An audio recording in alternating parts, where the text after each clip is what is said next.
जय राधा माधव जय कुंज बिहारी।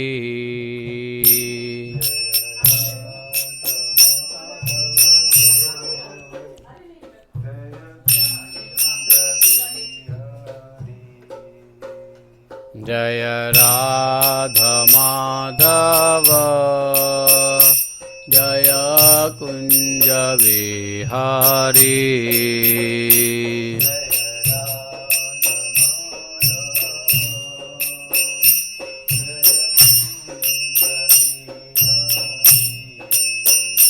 जय गोपी जन बल्लभ जय गिरिवराधारी।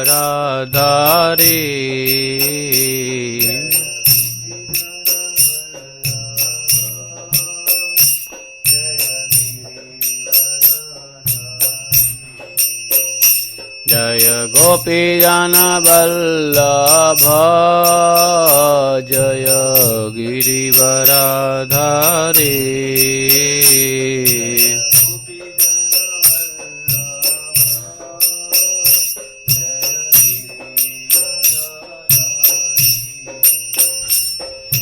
यशोदानंदन व्रज जन रंजन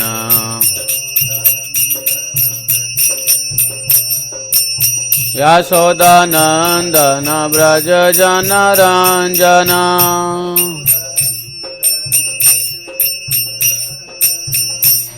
यशोदानंदन व्रज जन रंजन।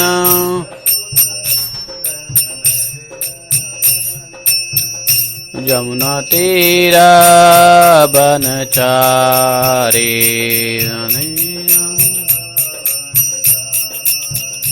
यमुना तीरा बनचारी। यमुना तीरा। जय राधा माधव जय कुंज बिहारी।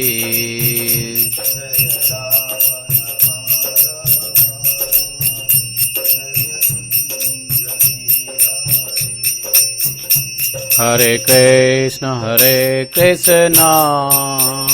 कृष्ण कृष्ण हरे हरे हरे राम राम राम हरे हरे। हरे कृष्ण कृष्ण कृष्ण हरे हरे हरे राम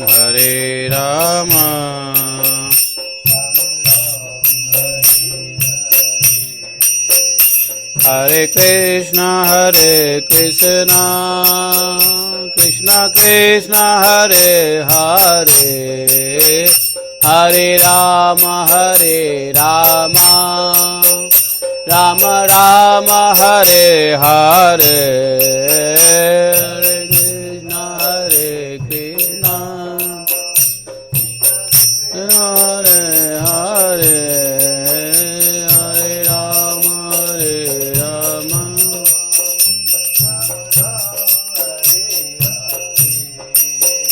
हरे Krishna Krishna Krishna Hare Hare Hare Ram Ram Ram Hare Hare.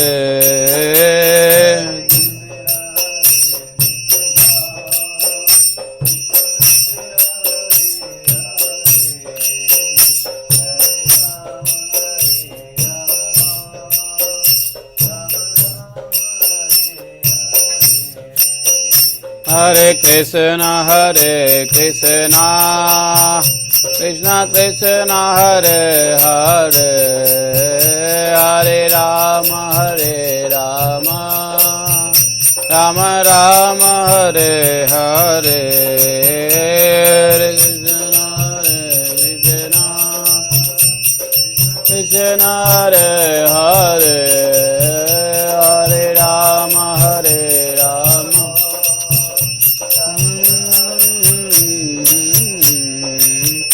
Hare Krishna, Krishna Krishna, Hare Hare, Hare Rama, Rama Rama, Hare Hare.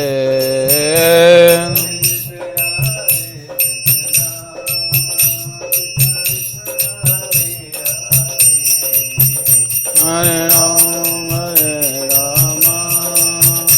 Rama Rama, Hare Krishna,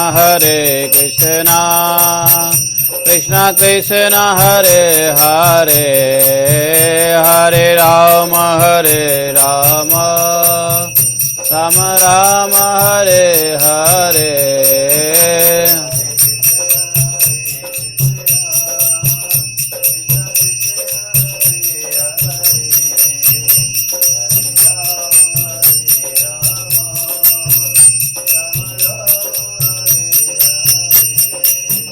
Jaya Giri Govardhan, Radha Kunda, Sam Kunda, Giri Govardhan.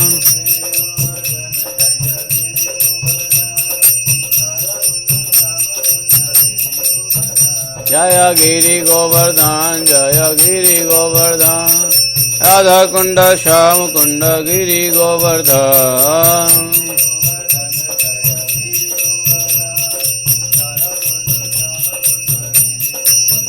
Jaya Krishna Balaram, Krishna Balaram, Jaya Vrindavana Ram.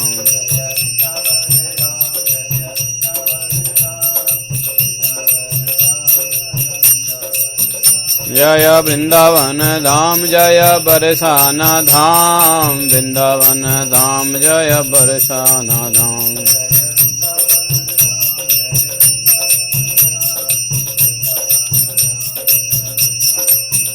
Jaya Barsana Dham, Jaya Radha Kunda Dham, Barsana Dham, Jaya Radha Kunda Dham, Jaya Radha Kunda Dham. Jaya Krishna Balaram, Krishna Balaram, Jaya Radha Sham Sundar. Krishna Balaram, Jaya Radha Sham. Jaya Lalita Vishakha, Jaya Radhe Sham, Lalita Vishakha, Jaya Radhe Sham.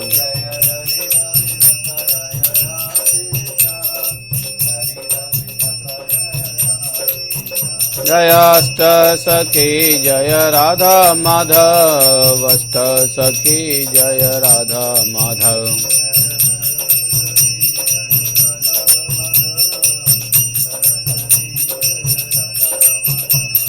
Jaya Jagannath, Jaya Baladev, Jaya Ma Subhadra Sudarshana.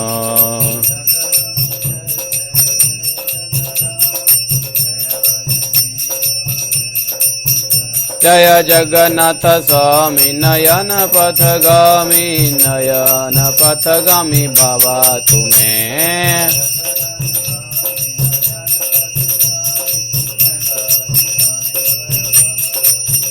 Jaya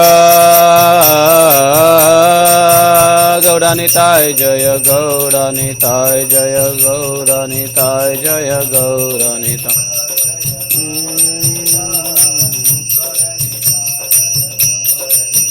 Nitai Gaura Hari Bol, Hari Bol, Hari Bol, Nitai Gaura Hari Bol.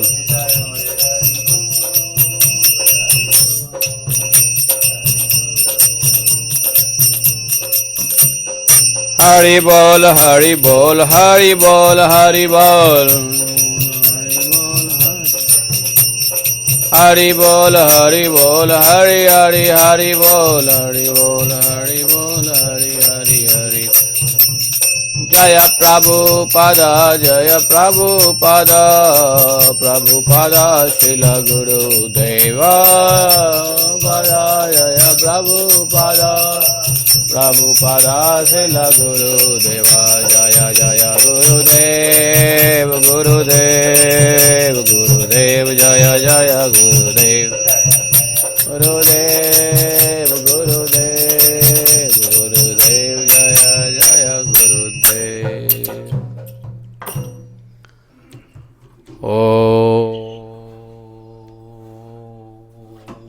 नमो भगवते वासुदेवाय। ओम नमो भगवते वासुदेवाय। ओम नमो भगवते वासुदेवाय। ओम नमो भगवते वासुदेवाय। ओम नारायणं नमस्कृत्यं नारायणं नमस्कृत्यं नरं चैव नरोत्तमं देवीं सरस्वतीं व्यासं ततो जयमुदीरयेत्। नष्टप्रायस्वभद्रेषु नित्यं भागवतसेवया भगवतीरुत्तमश्लोके भक्तिर्भवति नैष्ठिकी। ॐ जन्मान्तस्य तन्व्यादितरतः चार्थे सविज्ञास्वराट् तेने ब्रह्महृदादिकवये मुह्यन्ति यत् सूर्यः तेजो वारिमृदामथा विनिमयो यत्र त्रिसर्गो अमृषाम् धाम्नाय सदा निरस्तकुहकं सत्यं परमं धीमहि धर्मः प्रोजितकैत्वत्र परमो निर्मत्सराणां सतां वेद्यं मातृवस्तु शिवदं तापत्रयोन्मूलनं श्रीमद्भागवत महामुनिकृते किं वा परेश्वरः सद्यो हृदयवधत्तकृतिभिः शुश्रूभिः तत्क्षणात् निगम कल्पतरोर्गलितं फलं सुखमुखाद् द्रवितसंयुतं पिबत भागवतं रसमालयं मुहुरहो रसिका भुवि भावुकाः। अहं सर्वस्य प्रभवो मत्तः सर्वं प्रवर्तते इति मत्वा भजन्ते मां बुधा भावा समन्विता मच्चित्ता मद्गतप्राणा बोधयन्तः परस्परं कृतस्य मां नित्यं तुष्यन्ति च रमञ्चिता येषां सततयुक्तानां भजतां प्रीतिपूर्वकं ददामि बुद्धियोगं तं येन मापुयान्ति ते तेषामेवानुकम्पार्थम् अहम् अज्ञानजं तमः नास्यात्मभावस्थो ज्ञानदीपेन भास्वता अहमेवासमेवाग्रे न अन्यत सत् असत्परं पश्चादं ते तस्य यवशिष्येत् स्वस्म्यहम् ऋतेऽर्थं यत् प्रतीयेत न प्रतीयेत चात्मनि तद्विद्यादात्मनो मायां यथा भाषो यथा तमः यथा मान्ति भूतानि भूतेषु चावचश्यनो प्रविष्ठान्यन्यप्रविष्ठानि तथा तेषु दृश्यम् एतावदेव जिज्ञासं तत्त्वजिज्ञासुनात्मना अन्यव्यतिरेकाभ्यां यस्यात् सर्वत्र सर्वदा हरे कृष्णा कृष्ण कृष्ण हरे हरे हरे राम राम राम हरे हरे।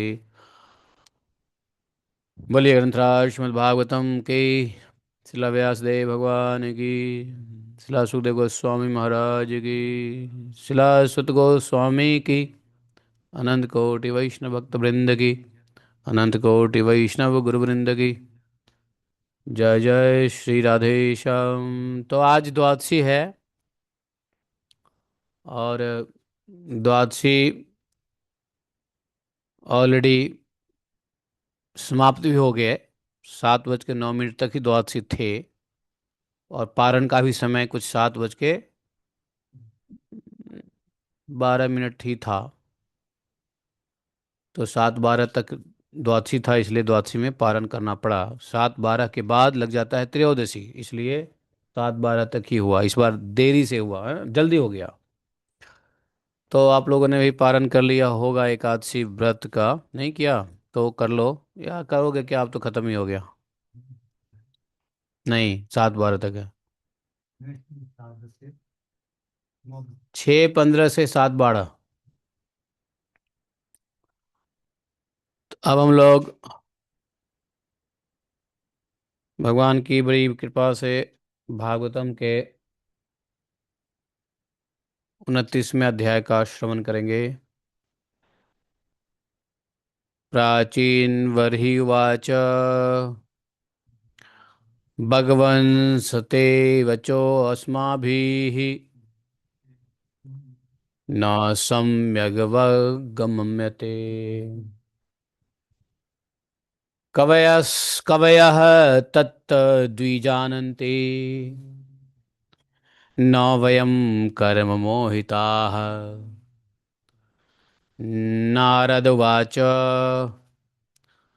पुरुषं पुरञ्जनं विद्यात् तदव्यनक्त्यात्मनः पुनम् एकदुइत्रिचतुष्पादम् बहुपादं पादकम् यो अविज्ञाता हृतः तस्य पुरुषस्य सखेश्वरः यत् न विज्ञायते पुंभिः नाम बिर्भिर्वा क्रियागुणैः यदा जिघृक्षण पुरुषः कात्सरणेन प्रकृते गुणान् नवद्वारं द्विसहस्ताघ्रिम् तत्रामनुतसाध्विति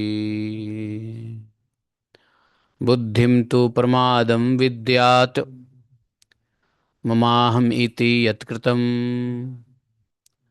यामधिष्ठाय देहे अस्मिन् पुमान् भुङ्क्ते अक्षभिः गुणान्।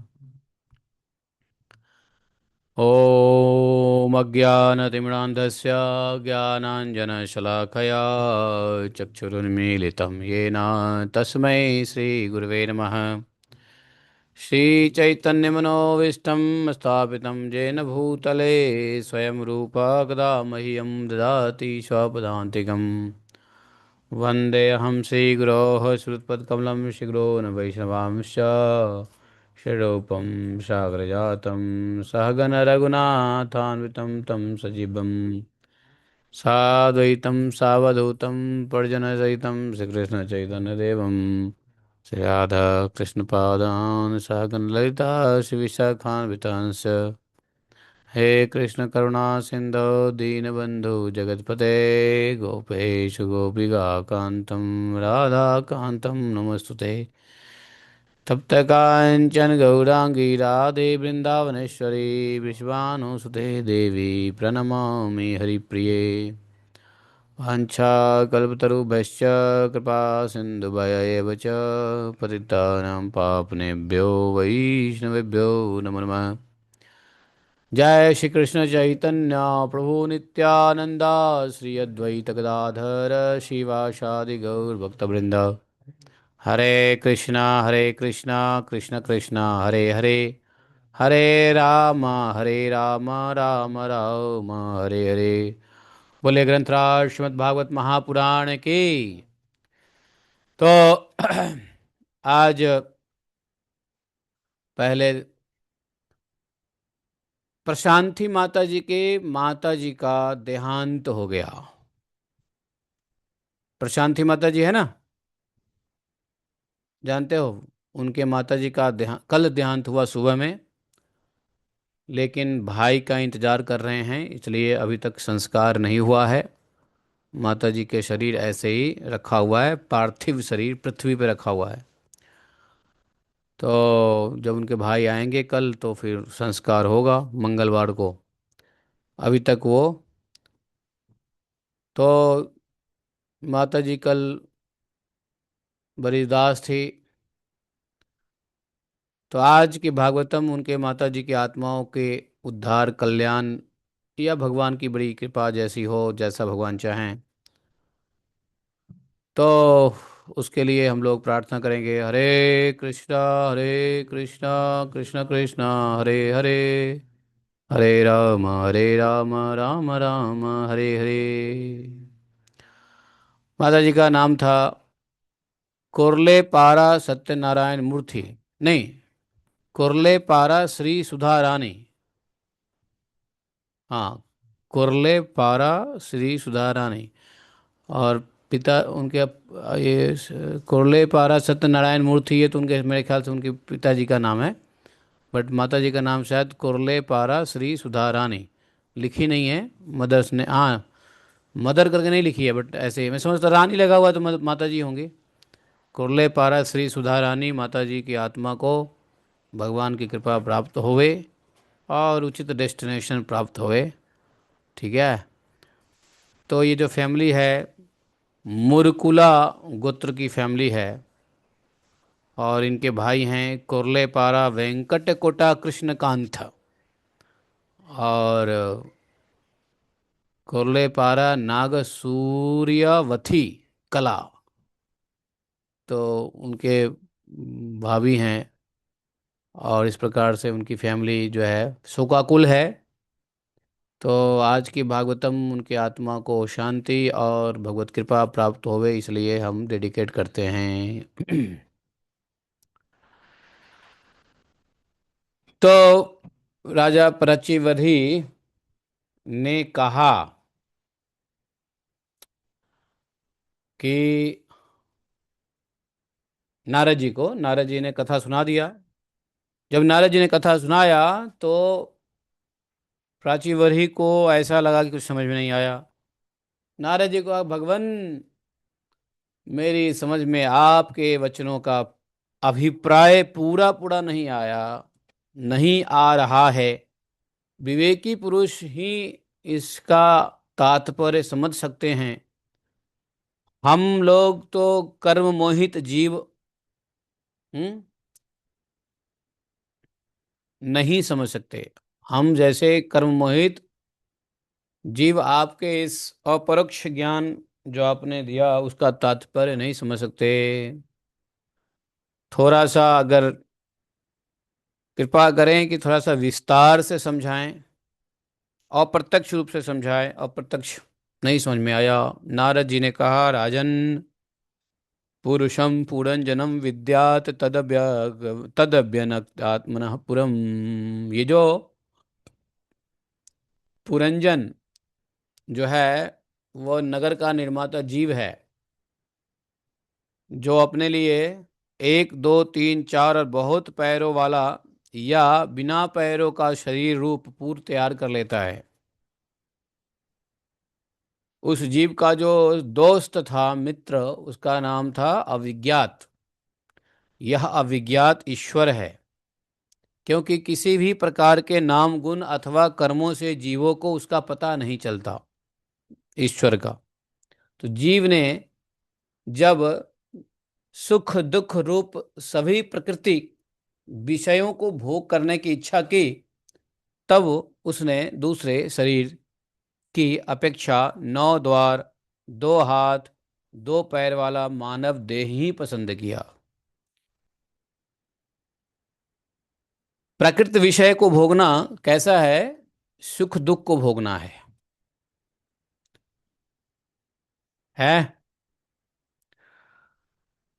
तो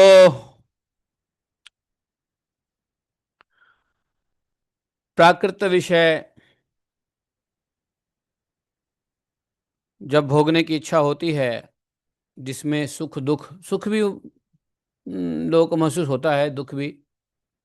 वैसे तो प्रकृति भोग में दुख ही दुख है, लेकिन दुख की कमी, जब दुख नहीं महसूस होता है तो लगता है सुख है।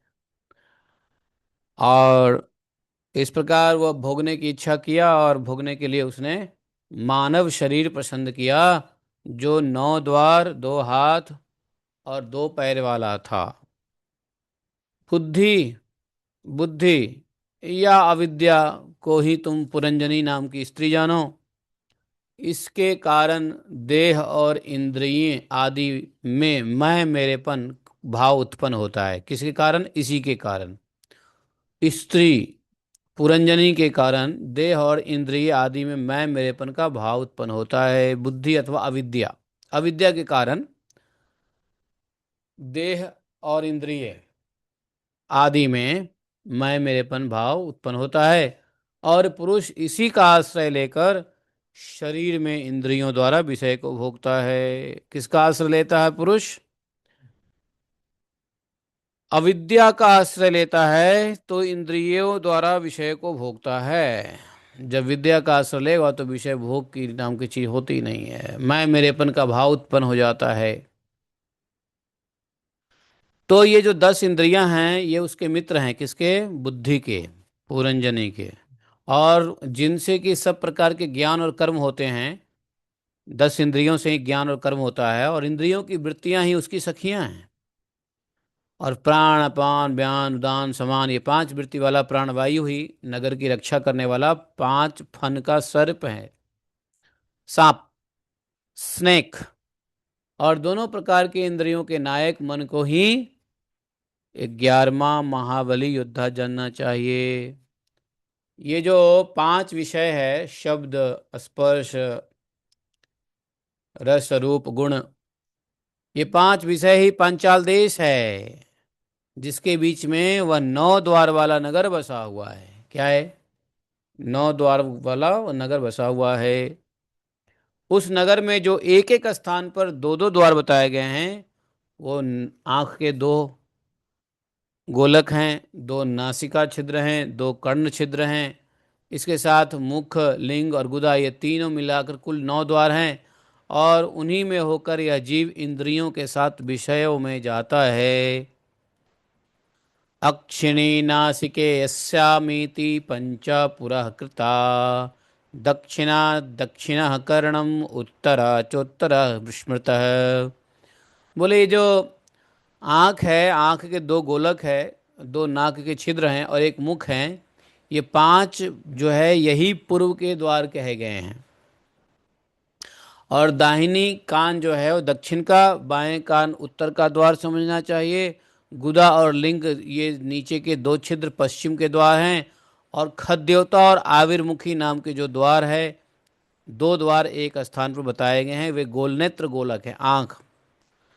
और रूप विभ्राजित नाम का देश है। रूप, रूप जो है विभ्राजित किसका नाम का देश है? रूप को कहते हैं, जिसका इनका इन द्वार ये द्वारों से जीव चक्षु इंद्रिय की सहायता से अनुभव करता है। और चक्षु इंद्रियों को ही पहले द्युमान नाम का सखा कहा गया है। दो जो नासिका है, ये सब मैं पहले आपको लिखवा चुका हूँ। दो जो नाक है वो नलिनी और नालिनी है, नहीं। और इसका जो विषय है गंध है। और सौरभ देश है, जहाँ पे वो घ्राणेन्द्रिय अवधूत नाम का मित्र है। और मुख अपने मित्रों के, बताया था ना कि मित्रों के साथ जाता है, हाँ, तो उसका मित्र कौन है? घ्राणेन्द्रिय। और घ्राणेन्द्रिय के साथ जाता है सौरभ देश में, नाना प्रकार के गंधों का अनुभव करता है, इंजॉयमेंट करता है। और मुख जो है, मुख मुख्य नाम का द्वार है। और उसमें रहने वाला कौन है? वागेंद्रिय, वो उसका मित्र है। और रसेंद्रिय, रसविद, रसज्ञ नाम का मित्र है वहाँ पे। और वाणी का व्यापार क्या है? आपण। आपण मतलब व्यापार, है ना। वाणी का व्यापार आपण है, इसलिए संस्कृत में व्यापारी को आपणक कहते हैं। आपणक, जैसे बनिया को आपणक कहते हैं, और दुकान को आपण कहते हैं, आपण। हाँ, आपण, आपणक, है ना। तो ये जो है व्यापार आपण है। और तरह तरह का अन्न बहुदन्न है। और दाहिना कान पितृहु है, बायां कान देवहु है, हैं। इस प्रकार से कर्म कांड रूप प्रवृत्ति मार्ग का शास्त्र और उपासना कांड के रूप में निवृत्ति मार्ग का शास्त्र है दक्षिण और उत्तर पांचाल देश है। इन्हें श्रवण इंद्रियें सूत्रधर की सहायता से सुनकर जीव क्रमशः पितृयान और देवयान मार्ग में जाता है। अभी मैंने बताया था देवहूति माता के संवाद में ही भगवान ने पितृमार्ग और देव मार्ग, अर्चा मार्ग और धूम्र मार्ग, 2 मार्ग बताया ना, वो यही है। तो लिंग जो है, लिंग ही आसुरी नाम का पश्चिम द्वार है। और जो पश्चिम द्वार है उसमें कौन से दो देश में जाता है जीव? तो बोले कि स्त्री प्रसंग नामक गांव में, इसको ग्रामक कहते हैं, ग्रामक नाम दिया गया, ग्रामक। तो कौन सा ग्रामक? स्त्री प्रसंग ग्रामक नाम का देश है। और लिंग में रहने वाला मित्र कौन है? आत्मा का, पुरंजन का, वह है दुर्मद। दुर्मद क्या है? उपस्थ इंद्रिय दुर्मद है, वो मित्र है जो ग्रामक नाम का देश में जाता है। और हाँ, वहाँ भोग भोगता है। गुदा, गुदा निरति नाम का पश्चिम द्वार है। और निरति, निरति नरक, नरक नाम का देश है। और गुदा में स्थित पायु इंद्रिय लुब्धक नाम का मित्र है जीव का। और वह इस लुब्धक मित्र के साथ क्या करता है? इसमें बताया, इसके अलावा 2 पुरुष अंधे बताए गए हैं। उसका रहस्य क्या है? तो दो पुरुष कौन है जो अंधा है? तो हाथ और पैर। इनके सहायता से जीव क्रमशः काम करता रहता है, जहां तहां जाता है। तो ये अंधे पुरुष हैं, इनकी अपनी कोई विवेक शक्ति नहीं है। ये हृदय अंतःपुर है, और उसमें रहने वाला मन ही विसुचि नाम का प्रधान सेवक है। जीव उस मन के सत्वादि गुणों के कारण ही प्रसन्नता, हर्ष रूप विकार और मोह को प्राप्त होता है। जीव को हंसी खुशी और मोह कब कैसे प्राप्त होता है? तो मन के गुणों के कारण। जब गुण सत्व में रहता है तो प्रसन्न रहता है, गुण रजो में रहता है तो हम्म चिंतित रहता है, और जब गुण तमो में रहता है मन का तो वो मोह होता है। तो मोह से तम, रज से चिंता, और सत्व से प्रसन्नता। तो प्रसन्नता, चिंता और मोह को प्राप्त करता है। इस प्रकार से यह जो है बुद्धि जो है राजमहिषी है पुरंजनी। जिस प्रकार स्वप्न अवस्था में विकारों को प्राप्त होती है और जागृत अवस्था में इंद्रियादि को विकृत करती है, उसके गुणों से लिप्त होकर आत्मा जीव पुरंजन भी उसी उसी रूप में उसकी वृत्ति का अनुकरण करने को बाध्य होता है। बताया था, जैसे जैसे पुरंजनी कहती करती है वैसे पुरंजन करता है। वो खाती है, खाता है, सोता है, सोती है, जो भी है। तो क्या है? तो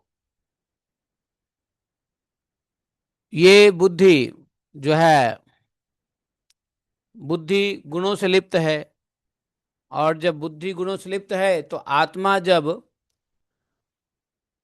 जब जब बुद्धि आत्म स्तर पे नहीं है, तो गुणों के स्तर पे है, शरीर के स्तर पे है, तो आत्मा भी अपना स्वरूप, जीव भी अपना उसी स्वरूप में बुद्धि के ही कार्य को क्या करने लग जाता है? कॉपी करने लग जाता है। बुद्धि से जो कुछ भी होता है उसको आत्मा अपना ही समझ लेता है, जबकि वह निर्विकार है, साक्षी मात्र है। शरीर को ही रथ बताया है, और जो इंद्रिय रूप है उस रथ के 5 घोड़े हैं, और संवत्सर काल के समान उनकी गति है। जो रथ की गति, शरीर रथ है, तो शरीर की जो रथ है तो रथ की गति क्या है? काल, संवत्सर। और पुण्य और पाप, ये 2 प्रकार के कर्म है जो इस रथ के पहिए हैं। 3 गुण की ध्वजा है, 5 प्राण की डोरियां हैं, है ना। 5 घोड़े हैं तो डोरियां ही 5 होंगी, तो वो 5 प्राण की डोरियां हैं। और ध्वजा जो है 3 गुण का, 3 गुण ध्वजा है।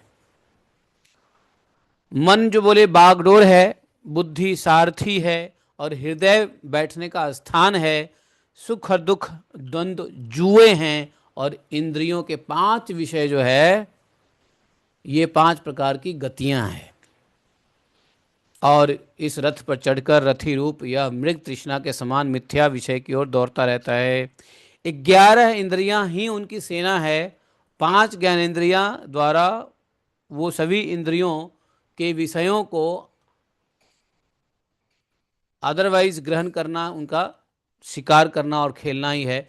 वैसे ये रथ वथ की बात बता रहे हैं, आजकल रथ के बारे में बताएंगे तो बहुत सारे बच्चों को समझ में नहीं आएगा, रथ के बारे में पता ही नहीं है ना। रथ में कितने घोड़े होते हैं, पहिए होते हैं, और रथ में जो है क्या बोलते हैं, कितने कितने स्ट्रिंग होते हैं, तो ये सब लोगों को पता नहीं होगा।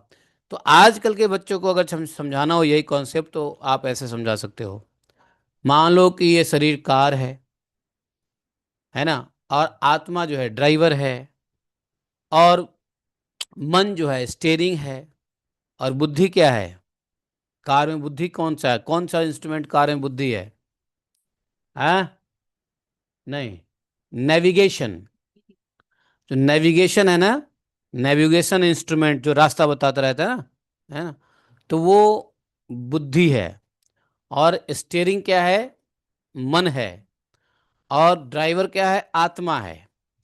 अब ड्राइवर कहेगा, मान लो मैं ड्राइवर हूं, तो कभी कभी क्या होता है, आजकल जब टेक्नोलॉजी नहीं था, ध्यान से समझो इसको, मॉडर्न कंटेम्प्ररी लैंग्वेज समझना जरूरी है। तो जब जब कॉम्पास नहीं होता था, तो क्या होता था?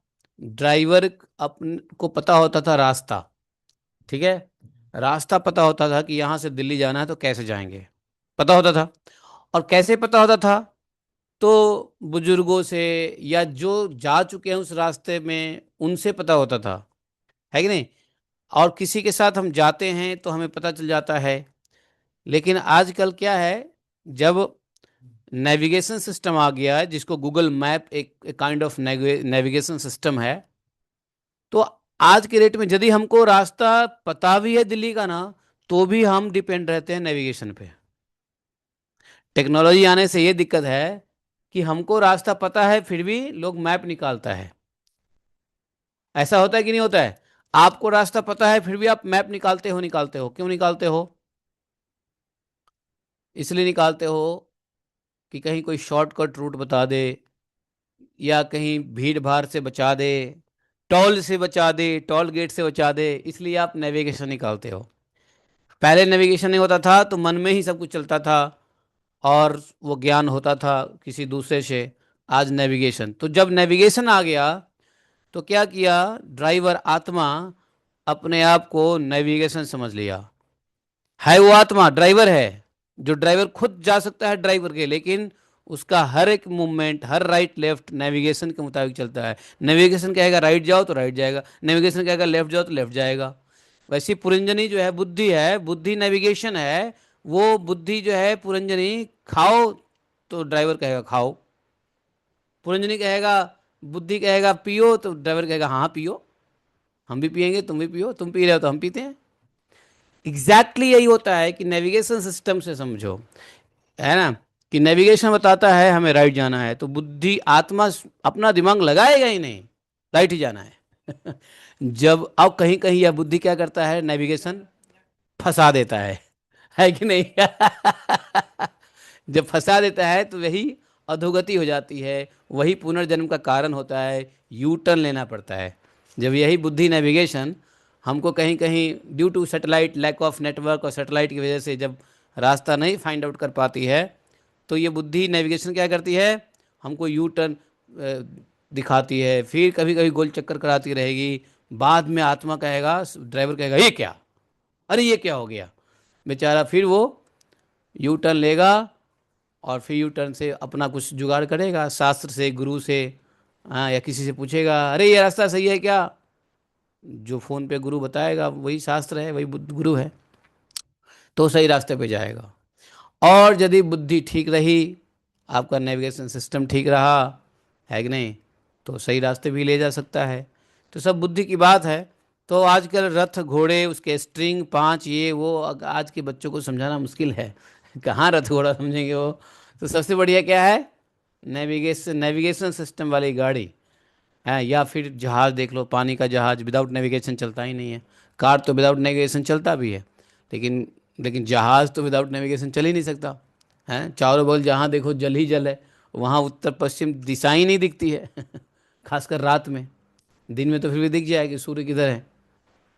तो कहने का मतलब यह है कि ये जो, और रथ के दो पहिए होते हैं, अब कार में चार पहिए हैं। तो जो रथ के पहिए हैं वो कौन से हैं, इस रथ के दो पहिए कौन कौन से हैं, पाप और पुण्य के हैं। लेकिन आज के डेट में कार में चार पहिए होते हैं, तो उसमें क्या कर समझो, पाप पुण्य, अहिंसा और निर्दयता, यही समझो, ये चार गार्ड टायर ही आ गए।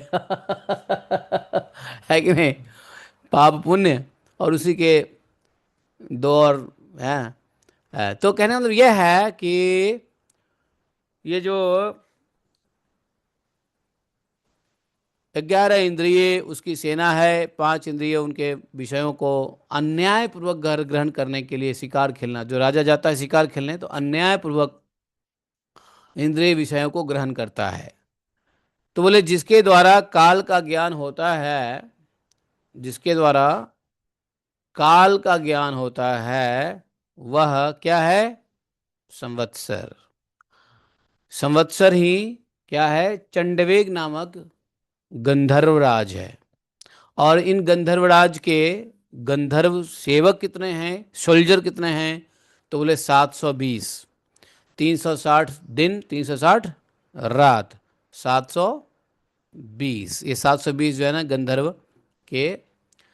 और जिसके द्वारा, हाँ तो अब देखो, जैसे वृद्धावस्था, वृद्धावस्था क्या है, बुढ़ापा क्या है, यही बुढ़ापा जरा काल कन्या है, उसका नाम है जरा। बुढ़ापा किसी को पसंद नहीं है, खासकर स्त्री लंपट लोगों को तो बुढ़ापा पसंद ही नहीं है कि नहीं।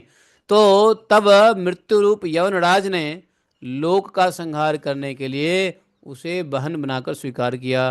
क्योंकि जब जरा को कोई नहीं स्वीकार स्वीकार कर रहा था तो गई किसके पास, यवनराज के पास। यवनराज कौन, मृत्यु। मृत्यु के हाथ जोड़ा, महाराज हमसे शादी कर लो, हमें कोई, हमसे कोई विवाह नहीं कर रहा, हमें कोई वरण नहीं कर रहा है संसार में। मृत्यु ने भी हाथ जोड़ लिया है, सुन। अब मृत्यु को तो जिंदा रहना है ना, अब मृत्यु अगर उसको वरण कर लेता तो मृत्यु खुद बुढ़ापा मृत्यु को ही बुढ़ापा आ जाती, और मृत्यु जब बुढ़ापा आती तो मृत्यु का भी अंत हो जाता। लेकिन मृत्यु का तो अंत हो नहीं सकता है। तो इसलिए उन्होंने कहा नहीं नहीं नहीं नहीं नहीं, मैं नहीं, मैं तो तुम्हें बहन बनाऊंगा, और तू चिंता मत कर, तेरे लिए है, तेरे लिए एक व्यक्ति है जो तुम्हें वरण करेगा। तो मृत्यु कहने क्या किया, जरा को बहन स्वीकार कर लिया, लेकिन पत्नी स्वीकार नहीं किया। क्योंकि यदि उसको वरण कर लेते तो मृत्यु भी मर जाएंगे, तो मृत्यु को तो हमेशा क्या रहना है, तरोताजा रहना है। यमराज ने नहीं स्वीकार किया। और सुनो, ये जो आधी व्याधि है, यही सब यवनराज के पैदल चलने वाले सैनिक है। यवनराज मृत्यु है, तो मृत्यु के सैनिक कौन है, यवनराज जब आते हैं, मृत्यु आते हैं, उससे पहले कौन आते हैं, उससे सैनिक आते हैं। तो किस प्रकार के सैनिक होते हैं, तो होते हैं आध्यात्मिक और आदि भौतिक, अर्थात आधि और व्याधि। आध्यात्मिक तो मानसिक, तो आधि और व्याधि जो है मानसिक रोग और शारीरिक रोग, ये जो है यवन राज के पैदल चलने वाले सैनिक है, मृत्यु के सैनिक है। इसलिए यदि मन से रोगी हो गए, मन से क्लेश करोगे, तो समझो मौत को आप इनविटेशन दे रहे हो, यवन राज को निमंत्रण दे रहे हो, है ना। इसलिए मन से कभी भी क्लेश नहीं करनी चाहिए, आधि में मत रहो। मानसिक क्लेश ही रोग का कारण है। हमने बताया था कि कोई भी रोग पहले मन में आता है फिर शरीर में आता है। तो ये जो है मानसिक क्लेश से ही शारीरिक रोग भी उत्पन्न होता है। तो मानसिक तो देखो, जब सैनिक होता है ना, तो सैनिक में जो तेज सैनिक होता है उसको आगे चलाया जाता है, और जो उससे कम तेज होता है उसको पीछे रखा जाता है।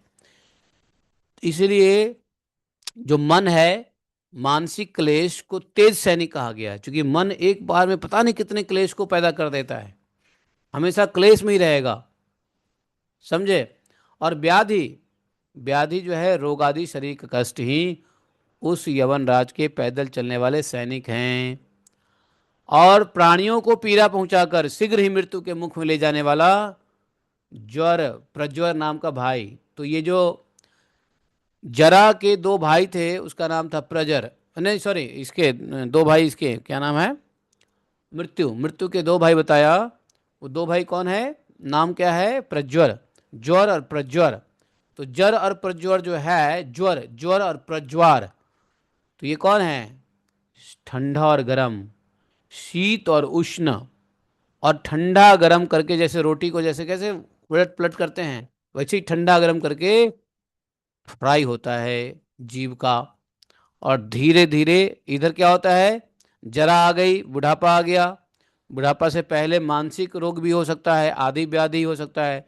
तो मृत्यु के सैनिक तो घूमते ही रहते हैं, है ना, किसके किसके शरीर में घुसना है, मृत्यु के सैनिक है ये, रोग और मानसिक रोग मृत्यु के सैनिक है। वो घूमते रहते हैं, ढूंढते रहते हैं किसको फंसाना है। और प्रज्वर, ज्वर प्रज्वर दिन रात तो उसको पकाता ही रहता है। और जरा आ ही जाती है, जरा आ गया, व्याधि क्लेश आ गया, फिर क्या आएगा, यवन राज आ जाते हैं। एक समय आता है जब यवन राज आ जाते हैं। यवन राज कौन है, मृत्यु, है कि नहीं। और यवन राज के मुंह में ले जाने वाला कौन है, उसका भाई, अर्थात ठंडा गर्म। ये शीत उष्ण जो है, हमारा शरीर कैसे जीर्ण होता है? तो बोले हमारा शरीर जीर्ण होता है। कैसे होता है जीर्ण? बुढ़ापा कैसे आती है? जब रात दिन जब होता है तो आयु बढ़ती है, और धीरे धीरे ये रात दिन हमको क्या करता है? मृत्यु के मुंह तक ले जाता है। नहीं, रात और दिन ना हो तो कौन मृत्यु के मुंह तक ले जाए जीव? रात दिन ही शरीर को जीर्ण करता है, ठंडा गर्म पकाता है शरीर को, है कि नहीं? ठंडा गर्म से शरीर की फ्राई होती है, रात दिन मुंह तक ले जाता है। ठीक है ना? तो ये समझ लो, इस प्रकार से जीव जो है अपने देह अभिमान में पुरंजनी के साथ भूल जाता है कि नहीं, कि उसको एक समय में मृत्यु झपट्टा मारने वाला है। मृत्यु जो है उसको अंगीकार कर लेगा, वो अचेत हो जाता है जीव। अचेत कैसे हो जाता है जीव? देह अभिमान में, अपने घर में, पुत्र में, पत्नी में, भोग में, विलास में, आदि भौतिक, आध्यात्मिक, आदि दैविक नाना प्रकार के कष्ट को भोगता हुआ 100 वर्ष तक मनुष्य शरीर में पड़ा रहता है जीवात्मा। अब तो 100 वर्ष भी कौन पड़ा रहता है, तो 60 70 80 में ही निकल जाता है जीवात्मा। वास्तव में तो वह निर्गुण है। वास्तव में क्या है? वह निर्गुण है, किंतु प्राण, इंद्रिय और मन के धर्मों को अपने में आरोपित कर मैं मेरेपन के अभिमान से बंधकर क्षुद्र विषयों का चिंतन करता हुआ तरह तरह का कर्म करता है। तो जीवात्मा, जीव है निर्गुण, आत्मा है निर्गुण, लेकिन प्राण, इंद्रिय और मन के जो धर्म है उसको अपने में आरोपित कर रखा है, और मैं मेरेपन के अभिमान से विषय का चिंतन करते करता रहता है। और विषय के चिंतन करते हैं तो क्या होता है? व्यक्ति कर्म करेगा। विषय का चिंतन करेगा तो कर्म करेगा। तो कर्म करता रहता है, जबकि आत्मा स्वयं प्रकाश है। फिर भी जब तक सबके परम गुरु आत्म स्वरूप से भगवान के स्वरूप को नहीं जान जाता, तब तक वह प्रकृति के गुणों में ही बंधा रहता है। स्वयं प्रकाश आत्मा को पुनः प्रकाशित होने के लिए क्या करना पड़ेगा? भगवान के स्वरूप को जानना पड़ेगा। भगवान के स्वरूप क्या करेंगे? प्रकृति के गुणों की बंधन को काट देंगे, और उन गुणों का अभिमानी होने से वह विवश होकर सात्विक, राजसिक और तामसिक कर्म करता है, गुण अभिमान होने से। और यही कर्म उसको अलग अलग योनि में ले जाता है, आत्मा को, जीव आत्मा को। कभी तो वो सात्विक कर्म करेगा, बहुत पुण्य करेगा, स्वर्गलोक में जाएगा, भोगेगा वहाँ। और कभी कभी रजोगुणी कर्म करेगा, हैं, तो पृथ्वी लोक पे ही भोग भोगेगा। और तमोगुणी कर्म करेगा तो तमोगुनी जन्म लेना पड़ेगा, है कि नहीं? रजोगुनी कर्म करने वाला व्यक्ति क्या होता है मालूम है? पृथ्वी पे रहता तो है, लेकिन उसको कर्मों का क्लेश उठाना पड़ता है। जैसे रजोगुण जिसके ज़्यादा रहता है, रजोगुण हाय हाय, अधिक पैसा, इसका उसका जो भूख रहता है लोगों को, जैसे बनिया लोग हैं। बनिया लोग को लगता है पैसा डबल से ट्रिपल कर लो, जितना पैसा, पैसे की बहुत लालच रहती है। गुण है, भगवान ने गुण दिया है, तो रजोगुणता रहती है पैसे से। पैसे से रजोगुण होता है या रजोगुण से भी पैसा आता है? रजोगुण में मेहनत करोगे पैसा कमाओगे, और पैसा अधिक हो गया तो रजोगुण और बढ़ जाएगा। जब रजोगुण बढ़ता है तो क्या होता है मालूम है? जो सेठ साहूकार भजन नहीं करता है और हाय हाय पैसा पैसा करता है, उसको अगला जन्म पृथ्वी पे तो मिलता है, लेकिन किस जन्म में मिलता है? गधा बनेगा, खच्चर बनेगा, हैं, ताकि वो एकदम खूब मेहनत करेगा, कर्म का क्लेश उठाना पड़ेगा। एक बार मैं बद्रीनाथ जा रहा था, बद्रीनाथ नहीं, केदारनाथ। तो केदारनाथ में वो जो जगह है ना जहाँ से चढ़ाई होती है, कौन सी जगह है वो? जानकी चट्टी? जानकी चट्टी है? नहीं, जानकी चट्टी नहीं है। जहाँ से गधे, गौड़ी कुंड से। तो हम लोग गौरी कुंड पे रुके थे, तो कुछ लोगों ने कहा कि भाई हम तो नहीं चढ़ पाएंगे, तो हमारे लिए खच्चर कर दो, घोड़ा कर दो। तो और हम लोग कुछ लोग पैदल ही नौजवान थे, तो पैदल ही 4-5 लोग चल दिए, बाकी के लोगों को घोड़ा गाड़ी वगैरह। उसमें कविता माता जी भी थी उस यात्रा में, कहाँ गई वो, है नहीं है। तो उन लोगों के लिए किया गया खच्चर। तो उसमें एक साधु थे, साधु हमारे साथ। तो एक संतोष प्रभु है, उससे पूछा कि प्रभु जी, ये घोड़ा लोगों का जन्म कैसे हुआ इधर, बताओ। इसको क्या कहेंगे, पुण्य कहेंगे, क्या कहेंगे? कि एक तो धाम में है और रोज 2 चक्कर लगाता है, केदारनाथ का दर्शन करके आता है, धाम में ही रहता है, हिमालय में रहता है, देवभूमि हिमालय में रहता है, गंगा के किनारे है, खच्चर है फिर भी गंगा के किनारे है, देवभूमि हिमालय में है। और हम लोग तो साल में एक बार आते हैं, और एक खच्चर का देखो कैसा नसीब है कि दिन में 2 बार जाता है केदारनाथ और आता है। तो ये कौन सा पुण्य किया? तो वो बाबा जी बोले कि सुनो, ये जितने खच्चर है यहाँ सब सेठ है, सेठ। जिसने भगवान की भक्ति नहीं करी लेकिन पैसे खूब कमाया, और थोड़े पैसे कमाया तो दान धर्म किया थोड़ा, तो उस दान धर्म जो किया उसकी वजह से ये धाम में आया। और चूंकि वो पैसे के पीछे भागा, इतना कष्ट किया, तो गधा बना। क्योंकि जो व्यक्ति रजोगुण में सिर्फ पैसे कमाने में रहेगा, धन कमाने के पीछे रहेगा, उसको तरह तरह के कर्मों का कष्ट उठाना पड़ता है पृथ्वी लोक पे ही। और जो तमोगुणी होते हैं, तमोगुणी कर्म करने वाले लोग तमोगुणी योनि में जन्म लेते हैं। पाप करने वाले लोग नरक में जाते हैं, नरक में जाकर के उसका पाप का प्रायश्चित करते हैं, यातना झेलते हैं, और फिर तमोगुण के मुताबिक पृथ्वी पे वापस लाके तमोगुण योनि में डाल दिया जाता है। जैसे पशु पक्षी है ना, भेड़ बकरी सुअर, तो ये सब तमोगुण योनि में डाल जाता है। तो सत्वगुण में देव योनि मिलती है, मनुष्य योनि में, रजोगुण में मनुष्य योनि भी मिल सकती है, और तमोगुण में पशु पक्षी भेड़ बकरी और कुत्ते बिल्ली का भी योनि मिलती है कि नहीं? तो ये जो पृथ्वी पे देखा जाता है गुण, वो इसीलिए, बाकी यदि किसी ने पाप पुण्य किया है तो पाप पुण्य के लिए तो पुण्य है तो स्वर्ग में भोगेगा, पाप किया है तो नीचे नरक में जाकर के यातना झेलेगा। और यातना झेलने के बाद उसने तमोगुनी में कार्य किया है, तो फिर वो पाप को झेल करके आएगा पृथ्वी पे और कुकर सुकर बनेगा, क्योंकि उसने तमोगुनी कार्य किए हैं।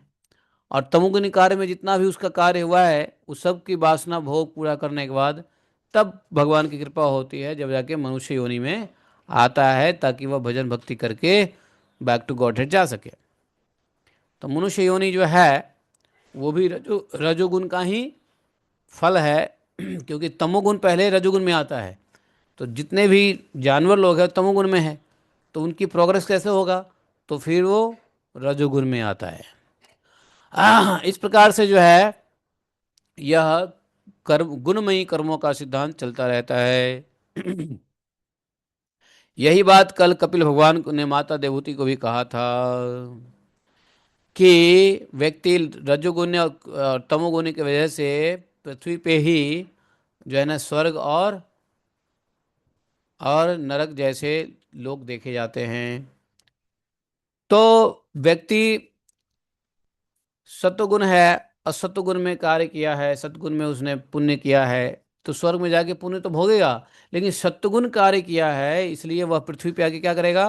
पृथ्वी पे आके अच्छे कुल खानदान में जन्म लेगा, उच्च कुल खानदान में जन्म लेगा, ब्राह्मण शरीर में, या फिर भक्तों के फैमिली में जन्म लेगा, या बहुत धनवान की फैमिली में जन्म लेगा, है ना। तो इस प्रकार से सत्वगुण वाले व्यक्ति पृथ्वी पे आते हैं स्वर्ग से भोग करके, और सत्वगुण के मुताबिक उनको जन्म मिलता है। तो ये जो है बोले कि इस प्रकार जीवात्मा जो है नाना प्रकार के कर्मों को करता हुआ, कभी पुरुष होता है, कभी स्त्री होता है, कभी नपुंसक होता है। ये ज्ञान अज्ञान के अंधकार हुए जीव, अज्ञानांध में, जिस प्रकार बेचारा भूख से व्याकुल कुत्ता दर दर भटकता हुआ अपने प्रारब्ध के अनुसार कहीं डंडा खाता है, कहीं भात खाता है, कुत्ता है ना, कुत्ते लोग भूखे रहते हैं, और जहाँ देखा हर दरवाजे पे दर दर भटकते हैं कुत्ते। कहीं कोई उसको भोजन कराने के बाद डंडा मार देता है, कहीं कोई उसको दया करके बिस्किट दे देता है, कहीं भात रोटी दे देता है, नहीं। उसी प्रकार कुत्ते की तरह बताया कि यह जीव चित्त में नाना प्रकार की वासनाओं को लेकर ऊंचे नीचे मार्ग से ऊपर नीचे और मध्य के लोक में भटकता हुआ कर्म के अनुसार सुख और दुख भोगता रहता है। बताओ, कुत्ते जैसी हालत है जीवों की, है ना। तो ये तीन प्रकार के दुख में से एक से जीव का सर्वथा छुटकारा नहीं हो सकता। तीन प्रकार के दुख है ना, दैविक, आदि भौतिक और आध्यात्मिक। तो इनमें से, इन तीन प्रकार के दुख में से एक से जीव का सर्वथा छुटकारा नहीं हो सकता। यदि वैसा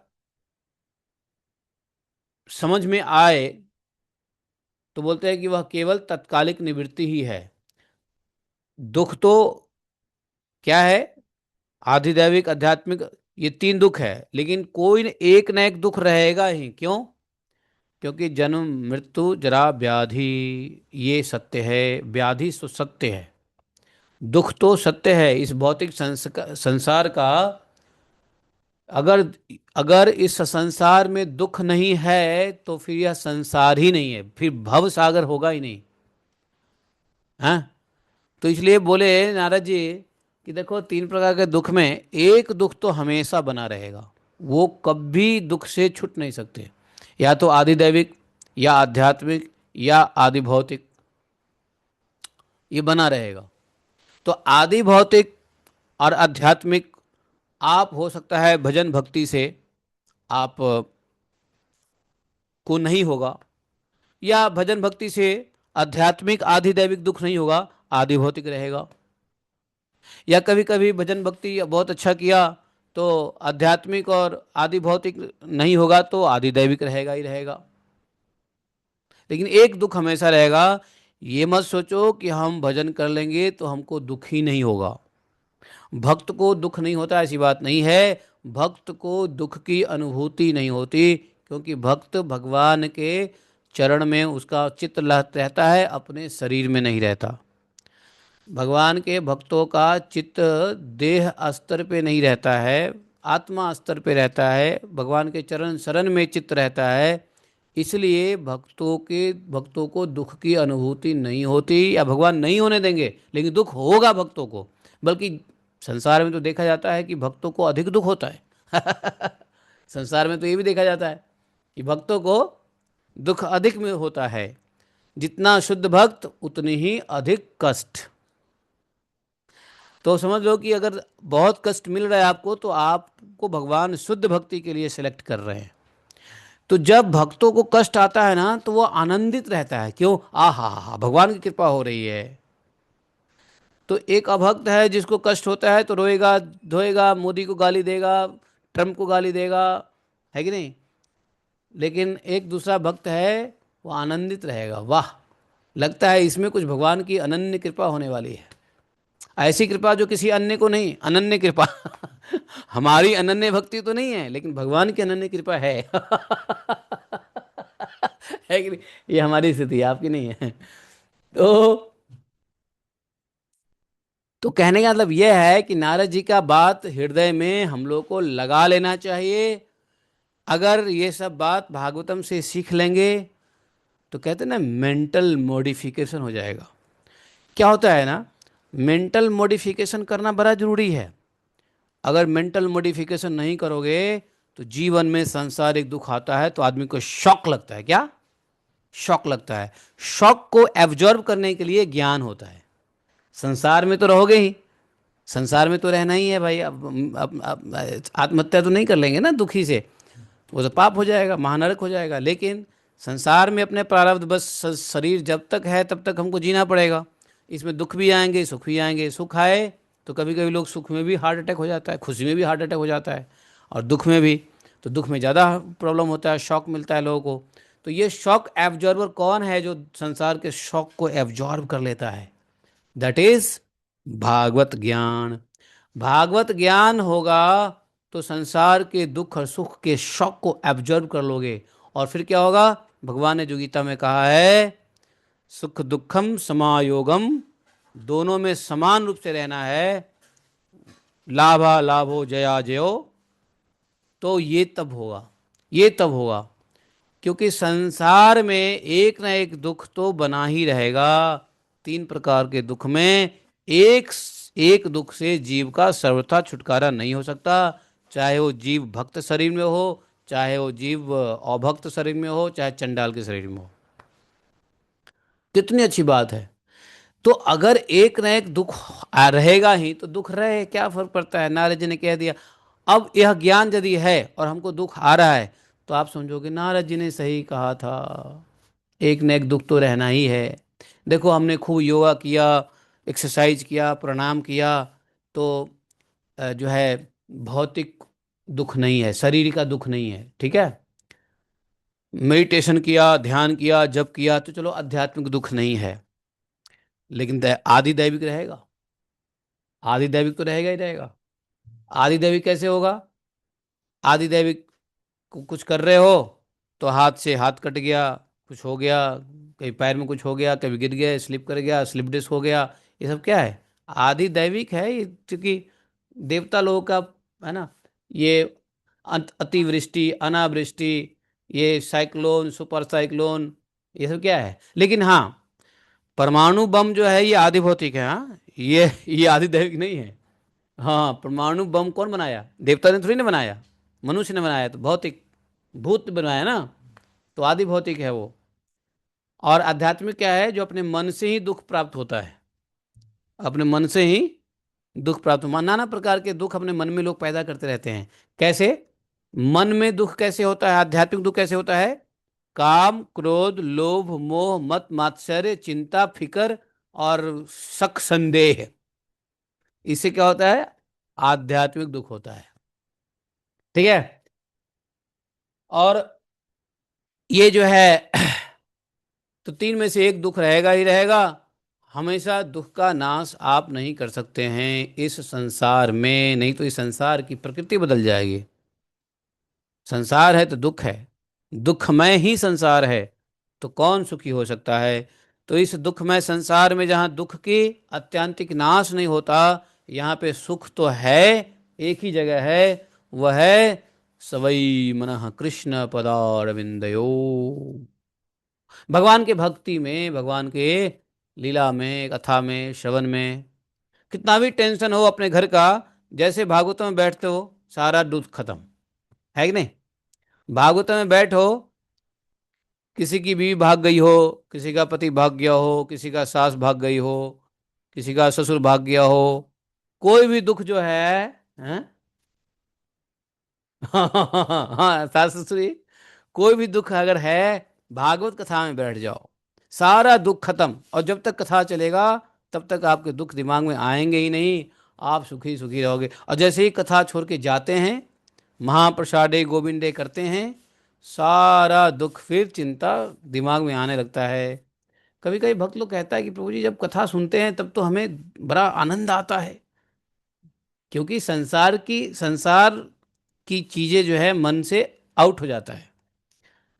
तो यदि यही कथा जब तक जागो तब तक, जब तक जागो तब तक कथा सुनते रहो, तो होगा ही नहीं। जैसे कोई एक दारूबाज क्या होता है, दुख को नाश करने के लिए क्या करता है? एक दो बोतल पी लेगा, आराम से पड़ा रहेगा, उसको कोई टेंशन नहीं है। भक्त लोग क्या करता है? दुख है तो कोई बात नहीं है, भगवान के कीर्तन करते रहो, भक्तों के संग रहो, कथा सुनते रहो, आपके संसार का कष्ट उसको छूता भी नहीं है। और जब संसार संसार के बातें मन में नहीं रहती, भक्त संग, भागवत संग की वजह से, तो उसको सुख का अनुभूति होता है। तो मतलब दुख का कारण क्या है? संसार। संसार, संसार की बातें, संसार का काम, संसार का भोग, संसार की इच्छा, संसार की कामनाएं, संसार का लालच, यही दुख का कारण है। और जब हम भागवत में होते हैं तो हमें संसार का कोई लालच नहीं होता। लालच यदि होता है तो भी दिव्य लालच होता है कि हम भी भगवान की ऐसी कथा करें, हम भी भगवान की ऐसी पूजा करें, हम भी भगवान की इतना माला करेंगे। हाँ हाँ, इतना कथा सुन लिया नारद जी से तो हम तो इतना तो करेंगे ही माला। ये तो अच्छी बात है, अच्छी अच्छी लालच है, अच्छी कामना है। लेकिन संसार की कामना, कलुषित कामना जो है वो नहीं आता है। कलुषित कामना, कंटामिनेटेड। तो ये नारद जी की बात जो है 32वें श्लोक में अपने दिलो दिमाग में हिट कर लो, हैं कि दुखे स्वे कतरेणापि दैवभूतात्म हेतुषु जीवस्य न विवच्छेदः स्यात् चेत तत प्रतिक्रिया। समझे? और ये मैं 32 श्लोक बोला। और 33 श्लोक से नारद जी ने कहा, यथा ही पुरुषो भारम श्रीषा गुरु मध्वहन तम स्कंधेन स आद्धते तथा सर्वाः प्रतिक्रिया नैकांतता प्रतीकारः कर्मणाम कर्म केवलम द्वयम ही विद्योपसृतम स्वप्ने स्वप्न इवाघन। देखो, ये जो लोग बेवकूफ होते हैं, या जो लोग अज्ञानी होते हैं, या जो लोग Bhagwat of student of Bhagwat में नहीं हैं, वो क्या होता है उनका मालूम है? कि अपने सिर पर ही बोझा ढोकर पुरुष उसे कंधे पर रख ले। इसी तरह सभी प्रकार के दुख की निवृत्ति जानी चाहिए। यदि किसी उपाय से मनुष्य एक प्रकार के दुख से छुट्टी पाता है तो दूसरा दुख उसके सर पे सवार हो जाता है। यथा ही पुरुषो भारम शीर्षा गुरुद्वान। तो वो बोझा लेके चलता रहता है, सिर पर भारी बोझ, और एक बोझ उतारता है तो दूसरा बोझ जो है उसके ऊपर आ जाता है। संसार में यही होता है, एक कष्ट आएगा जाएगा तो दूसरा कष्ट आएगा। अभी कोरोना का कष्ट लोगों ने भूला ही, या भूलने ही वाले थे, या भूल ही गए थे कि आ गया एक और कष्ट। नहीं, तो अब जब लोगों को, ये जो बेवकूफ़ लोग हैं, यमदूत लोग जो हैं, वो लड़ाई करेंगे, लड़ाई का जो नुकसान है, लोगों को अन्न नहीं मिलेगा, भोजन नहीं मिलेगा, अच्छी स्वस्थ अच्छा वायु वायु नहीं मिलेगा, प्राणवायु नहीं मिलेगा। नहीं, कितनी बड़ी आफत आ जाएगी। गैस सिलेंडर देखो नहीं मिल रहा है तो कितनी बड़ी आफत लोगों को लग रहा है। पेट्रोल कल के रेट में अनाउंस हो जाए कि पेट्रोल डीजल नहीं आने वाला है, तो क्या करोगे? तो यहाँ पे जो बुद्धिमान है वो होपलेस नहीं होने के बजाय वो क्या करेगा? भागवत का सहारा लेगा। लेना भी चाहिए, भगवान की जैसी इच्छा होगी। यदि हम यह सोच ले कि भगवान यदि हमको भूखे ही मरना है, प्रारब्ध बस, संस्कार बस, और भगवान की भी यदि ऐसी इच्छा होगी, तो फिर भगवान की इच्छा का सम्मान करना हमारा कार्य है। तो हमें क्या करना? जब तक भोजन मिल रहा है भजन करो, भोजन नहीं मिला है तो भी भजन करो। जब तक बेहोश ना हो जाए तब तक भजन करते रहो। व्यवस्था सब भगवान करते हैं अपने भक्तों के लिए। योग क्षमम वहामि हम, भगवान के प्रतिज्ञा का ध्यान दे करना चाहिए। सततम कीर्तयन्तो माम ये जनाः पर्युपासते तेषाम सततयुक्ता नाम। बस ना ना, दूसरा लाइन क्या है? हाँ, वहामि हम, योगक्षेमम वहामि हम। तो भगवान ने गीता में कहा है कि हम अपने भक्तों का योगक्षेम करते हैं। तो भगवान का भक्त बन जाओ। आफत आए तो भगवान का भक्त बन जाओ, आफत के बाद देख लेंगे भक्ति करनी है या नहीं करनी है। कम से कम बचना है तो आफत में तो भगवान का भक्त बनना पड़ेगा, क्योंकि भगवान अपने भक्तों को आफत में बचाते ही है, योगक्षेम करते ही हैं। देखो, इस बात को कोरोना के समय में भी जिन्होंने समझा है वो आराम से रिलैक्स रहे हैं, कोई टेंशन नहीं है। भक्तों को टेंशन नहीं हुआ, अकेले भी है तो माला कर रहे हैं, एक किताब ले लिया पढ़ रहे हैं। लेकिन जो भक्त नहीं है, जिनको माला करना नहीं है, जिनको ग्राम्य वार्ता करने की आदत थी, जिनको फोन पे सास बहू से चटर पटर करने की आदत थी, अब जो है मिलने की आदत थी, आस पड़ोस से यहाँ वहाँ जाने की आदत था, खाने पीने की आदत, सब खत्म हो गया। लोगों को एकांतवास कर दिया गया। तो किसी को एकांत में रहने की आदत ही नहीं थी, डिप्रेस हो गया, अकेले कब तक आदमी रहे। लेकिन भक्त को देखो, भक्त को एकांत कर दिया तो बहुत अच्छा, ठाकुर जी है हमारे साथ। तो भक्त लोगों को दिक्कत नहीं हुई कोरोना वरोना में, वास्तव में भक्त लोगों को दिक्कत नहीं हुई। लेकिन जो भक्त नहीं है, मायावादी है, जिनको भक्ति से कुछ लेना देना नहीं है, वो ज़्यादा हतोत्साहित भी होते हैं, हतप्रभ भी होते हैं, ज़्यादा चिंतित भी होते हैं, ज़्यादा शोकाकुल वही होते हैं। नहीं, भक्त लोग नहीं शोकाकुल हुए। अब भक्त तो बिंदास कर रहे, बढ़िया है, कोरोना है तो बढ़िया है, करुणा देवी आ गई है कि नहीं है, करुणा को करुणा देवी बना दिया। वैसे ही ये जो महायुद्ध जो है, जो चल रहा है या आने वाला है, और भी worse is yet to come, जो सबसे बुरा पार्ट है युद्ध का वो अभी आने वाला है, जिसको शायद कोई रोक ना पाए, भगवान करे ऐसा ना हो, लेकिन ऐसा लग रहा है कि कोई रोक नहीं पाएगा। क्योंकि क्योंकि ये यमदूत लोग जो है ना, ट्रम्प के शरीर में, और क्या नाम है उधर इजराइल वाले के शरीर में, और इधर अमने खमने पता नहीं कौन कौन से है, सबके शरीर में ये काल भगवान घुस गए हुए हैं। और इनकी बुद्धि जो है सोचने नहीं देगा कुछ भी। तो वर्ष अभी आने वाली है, तो इसलिए क्या करना चाहिए, तो तैयारी करो। तैयारी ये कर लो, क्या होगा कि पेट्रोल डीजल नहीं मिलेगा, तो स्टार्ट कर दो ऑल्टरनेटिव ढूंढना, कि अगर पेट्रोल डीजल नहीं रहेगा तो क्या होगा। नंबर एक, हम अननेसेसरी गाड़ी ही नहीं चलाएंगे, अच्छी बात है। सिलेंडर नहीं मिलेगा तो कोई बात नहीं है, अपने यहाँ कंडे ले आओ, गाय के गोबर का कंडा लो, लकड़ी लो, कुछ जुगाड़ करो, अपना चूल्हा उल्हा बनाओ, सिकड़ी बनाओ, डालो, तंदूरी बनाओ, क्या बोलते हैं, तंदूर वाला चूल्हा बनाओ। मतलब सिचुएशन के लिए रेडी रहो।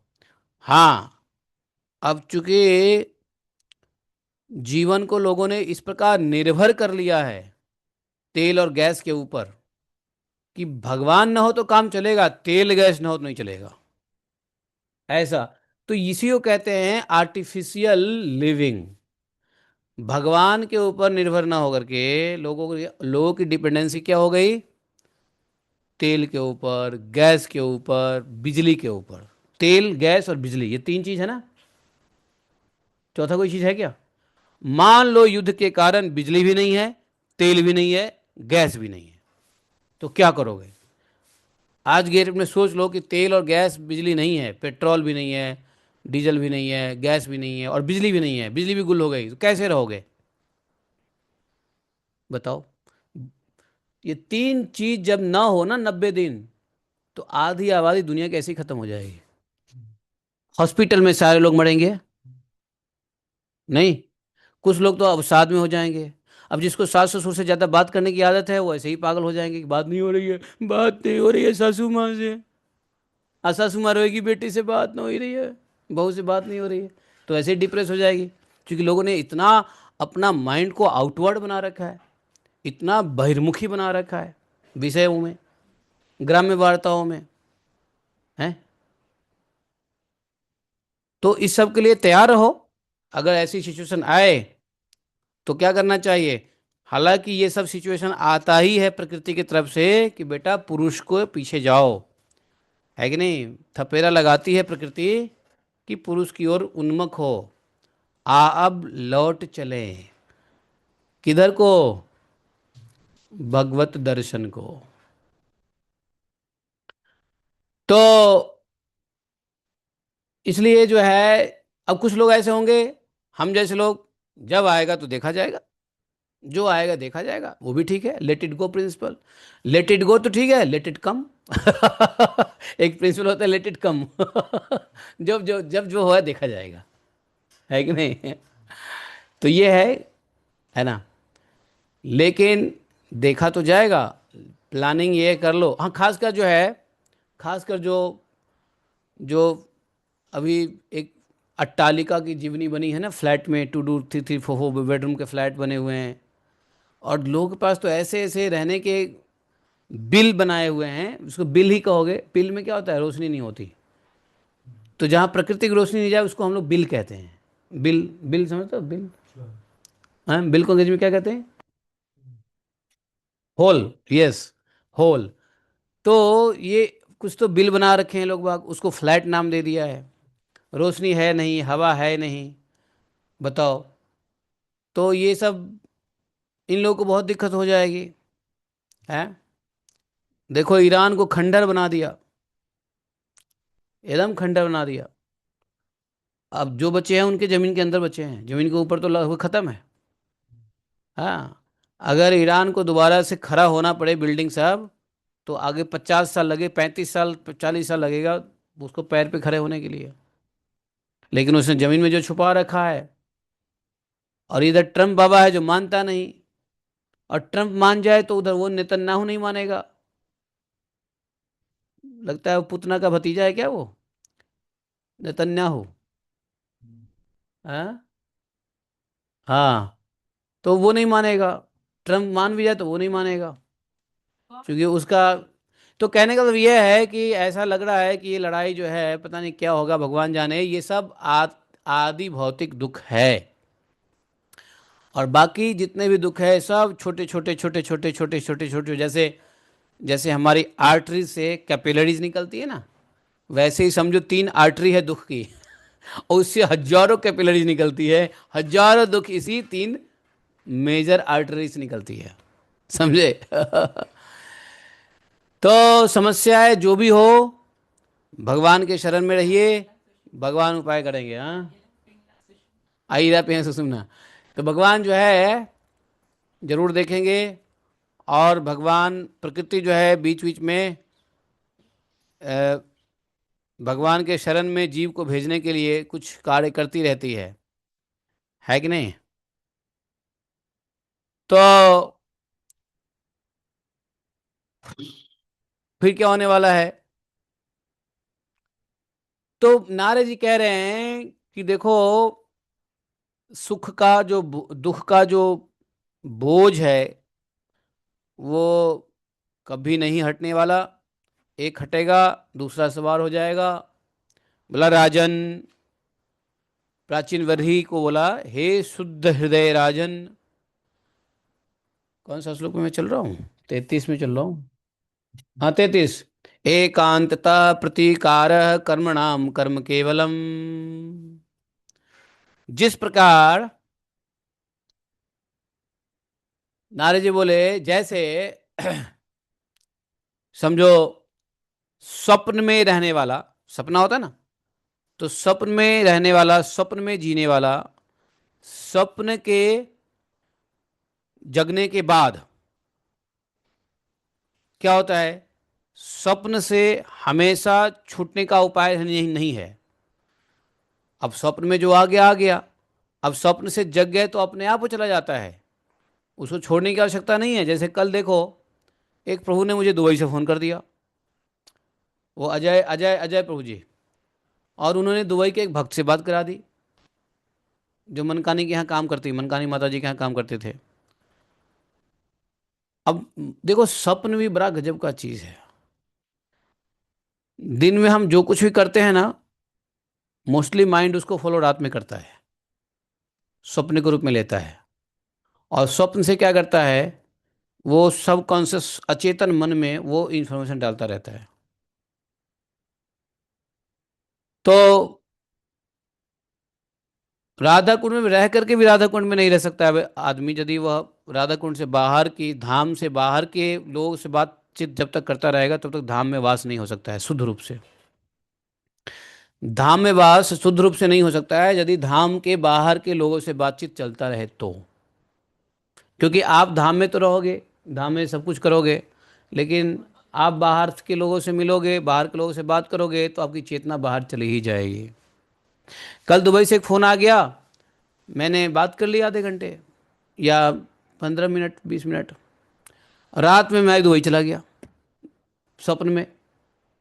बताओ, मैं वहाँ 9 रुपये दिरहम का कुछ खरीद रहा हूँ खाने के लिए। बताओ, जबकि एकादशी है।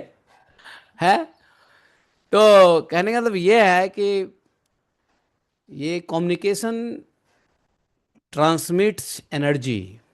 एनर्जी हर तरीके से आता है। टेलीपैथी, टेलीपैथी क्या है, एनर्जी ट्रांसफर ही तो है। आप यहाँ बैठे बैठे टेलीपैथी से दूसरी जगह एनर्जी ट्रांसफर कर दो। बहुत मैटर करता है, बहुत मैटर करता है। इसलिए कभी कभी आप दिन में किसी से बात करो, स्वप्न में वही चीज आ जाएगा, है ना। तो बहुत चीजें याद नहीं करनी चाहिए, बात नहीं करनी चाहिए, कम्युनिकेशन भी नहीं करनी चाहिए ज़्यादा। इसलिए साधु लोग गुफा में रहते हैं, बाहर के लोगों से मिलते भी नहीं है, बात भी करना नहीं चाहते। नहीं, लोग को लगा साधु कितना घमंडी है, देखो हम दंडवत कर रहे हैं, 500 रुपये दे रहे हैं, फिर भी आशीर्वाद न दे रहे। अरे क्या आशीर्वाद देंगे, तुमको दर्शन दे दिया ये आशीर्वाद है, बाकी तुम जल्दी निपट लो, उनका नुकसान हो जाएगा नहीं। तो इसलिए लोग कुटिया उटिया बना के रखते थे। अब बताओ मैं कौन सी कुटिया में जाऊं जहां फोन ना आए, लेकिन फोन आते हैं, लोगों से बात करनी पड़ती है। चलो इसके लिए हमने एक उम्र तय किया है कि इस उम्र के बाद बात फोन से भी बात करना बंद कर देंगे। और इस हमने एक डिसाइड कर लिया है कि इस साल के बाद किसी से मिलना ही बंद। मिलो उसी से जो धाम में रह रहे हो, और धाम में नहीं रह रहा हो उसे मत मिलो, क्योंकि मिलोगे तो वही याद दिलाएगा, दिल्ली की गली, दुबई की गलियां, यही डिस्टर्बेंस, चेतना चली जाती है वहाँ।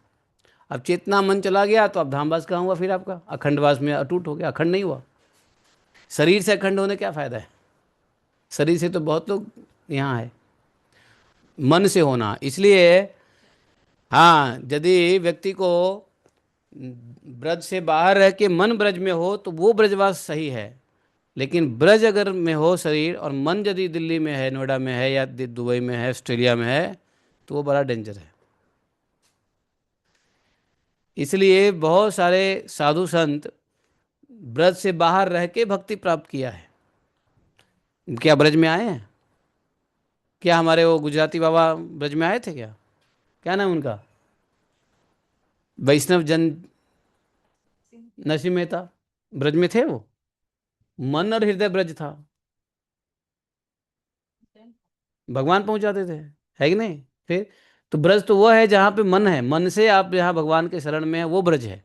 ब्रज ब्रज का, ब्रज में, ब्रज संस्कृत का शब्द है जिसका मतलब होता है शरण, शरण शरणागत, शरण, शरण ग्रहण करना। ब्रज, ब्रजामी हम, मैं शरण ग्रहण करता हूँ।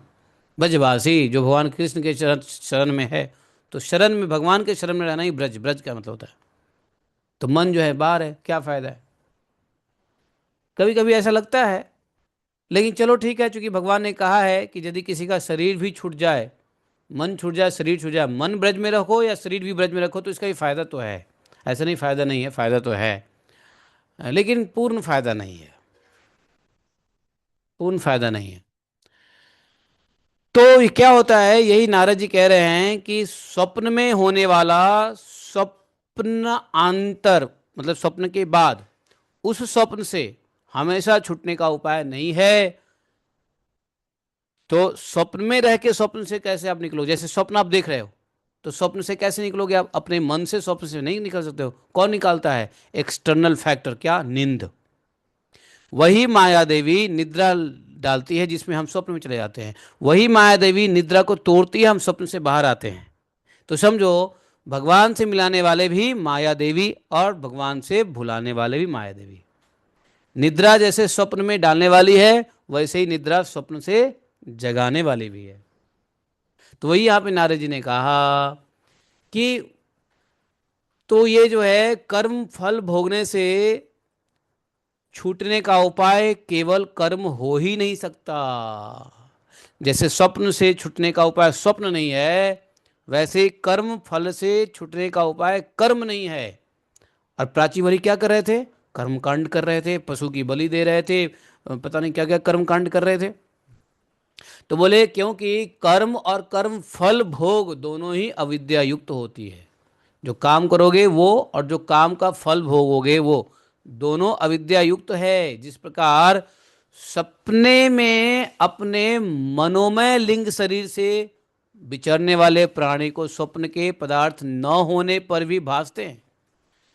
जैसे मैं दुबई में नहीं था, लेकिन स्वप्न में दुबई में था, शरीर मेरा यहाँ है लेकिन मैं वहाँ पे था। या स्वप्न में हमारे हाथ में मिठाई नहीं है, लेकिन हम स्वप्न में देख रहे हैं कि हम मिठाई खा रहे हैं। तो बोले कि स्वप्न के पदार्थ न होने पर भी मन उसी में भासता है। उसी प्रकार दृश्य पदार्थ वस्तु न होने पर भी जब तक अज्ञान निद्रा नहीं टूटती है, तो ज्ञान को ही क्या कहा है, निद्रा का भंग होना कहा है। अज्ञान ही निद्रा है और ज्ञान ही निद्रा का टूटना है। तो जब तक अज्ञान निद्रा नहीं टूटती, अर्थात ज्ञान नहीं होता, और जीव को जन्म मरण रूप संसार से मुक्ति तब तक नहीं मिलेगी। इसलिए कर्म से कर्म के फल का अत्यांतिक निवृत्ति होना असंभव है। वह संभव है तो सिर्फ आत्मज्ञान से। प्राचीवरी क्या कर रहा है, तो यज्ञ कर रहा है, पशु की बलि दे रहा है, इससे तो तू कर्म कर रहा है, कर्म को काटने के लिए, और उसे दोबारा नया कर्म बन रहा है और सीवियर कर्म बन रहा है। तो महाराज क्या कैसे करें, क्या करें, फिर बताइए, हम अज्ञानी हैं। तो बोला कि आत्मज्ञान लो। तुम्हारे बेटे को भेज दिया मैंने आत्मज्ञान दे करके, तपस्या कर रहा है वो। अब इधर बाप का उद्धार करने आ गए। बताओ कितने कितने बड़े पुत्र और पिता, कितने परमार्थी हैं, आई मीन कितने हैं। बोले राजन, जिस अविद्या के कारण परमार्थ स्वरूप आत्मा को यह जन्म मरण रूप अनर्थ प्राप्त होती हुई, उसकी निवृत्ति गुरु स्वरूप श्री हरि में सुदृढ़ भक्ति होने पर हो सकती है। अब यहाँ पे नारद जी ने 36वें श्लोक में जाकर के अत्यंतिक कल्याण का जो है बता दिया, क्या उपाय। भक्त्या परमया गुरौ, तो क्या करना पड़ेगा, भगवान में सुदृढ़ भक्ति करनी पड़ेगी। संसति तद व्यक्षेदो भक्त्या परमया गुरौ, अथ आत्मनो अर्थभूतस्य यतो अनर्थ परंपरा। तो ये जो अनर्थ परंपरा जो प्राप्त हुई है, तो अनर्थ परंपरा किसको कहते हैं, संस्तीर्ण, नहीं क्या बोला उसको, हाँ, भूतस्य अथ अनर्थ परंपरा। भूत का जो अनर्थ परंपरा है, तो भूत क्या है, मृत्यु और जन्म मृत्यु। तो जन्म मरण का जो अनर्थ परंपरा प्राप्त हुई है, इसमें कोई अर्थ नहीं है।